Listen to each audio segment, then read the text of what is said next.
మిత్రులందరికీ శుభోదయం. అయితే ఈ రోజు మనం చెప్పుకోబోయే అంశం ఏంటో తెలుసా? బంగాళదుంపలు త్వరగా ఉడకాలంటే మనం ఏం చేయాలో ఆ టిప్స్ గురించి ఇప్పుడు మనం తెలుసుకుందాం.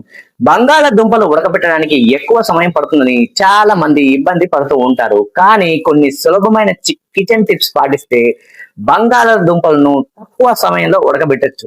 భారతీయ వంటకాల్లో బంగాళదుంపలకు ఒక ప్రత్యేకమైన స్థానం కూడా ఉంది. చాట్, స్నాక్స్ ఇలా ఎన్నో వంటకాల్లో వీటిని ఉపయోగిస్తారు. అయితే బంగాళదుంపలు ఉడకడానికి ఎక్కువ సమయం పట్టడం చాలా మందికి ఇబ్బందిగా ఉంటుంది. కానీ కొన్ని సులభమైన చిట్కాలు పాటిస్తే బంగాళదుంపలను త్వరగా సులభంగా ఉడకబెట్టొచ్చు.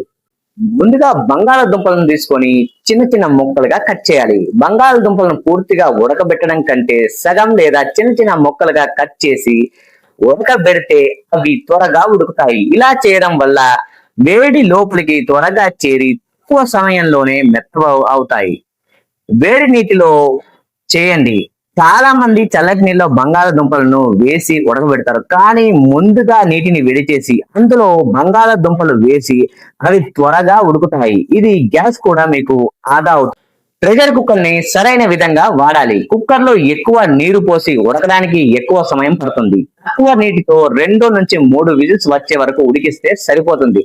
పెద్ద బంగాళదుంపలు అయితే మధ్యలో చిన్న ఘాటు పెడితే ఆవిరి లోపలికి చేరి త్వరగా ఉడుకుతుంది. కొద్దిగా ఉప్పు వేయాలి. ఉడకబెట్టే నీటిలో కొద్దిగా ఉప్పు వేస్తే బంగాళదుంపలు త్వరగా ఉడుకుతాయి. ఇది చాలా కాలంగా వంటకాల్లో ఉపయోగిస్తున్న సులభమైన చిట్కా. బంగాళదుంపలని ఉడికిస్తున్నప్పుడు ఆ గిన్నె పైన మూత పెట్టాలి. కుక్కర్ లేకుండా ఉడకబెడుతున్న గిన్నెకు మూత పెట్టాలి. దీంతో త్వరగా బయటికి పోకుండా ఉండి బంగాళదుంపలు త్వరగా ఉడుకుతాయి. నీరు మరిగిన తర్వాత మంటను మధ్యస్థంగా ఉంచితే మంచి ఫలితం ఉంటుంది. ఈ చిన్న చిన్న కిచెన్ టిప్స్ పాటిస్తే బంగాళదుంపలు తక్కువ సమయంలోనే ఉడికి వంట కూడా మీకు త్వరగా పూర్తవుతుంది. వీడియో వస్తే లైక్ చేయండి, షేర్ చేయండి, సబ్స్క్రైబ్ చేయండి. Thank you very much. Thank you for watching Chandu Kilambi. Please like, share and subscribe.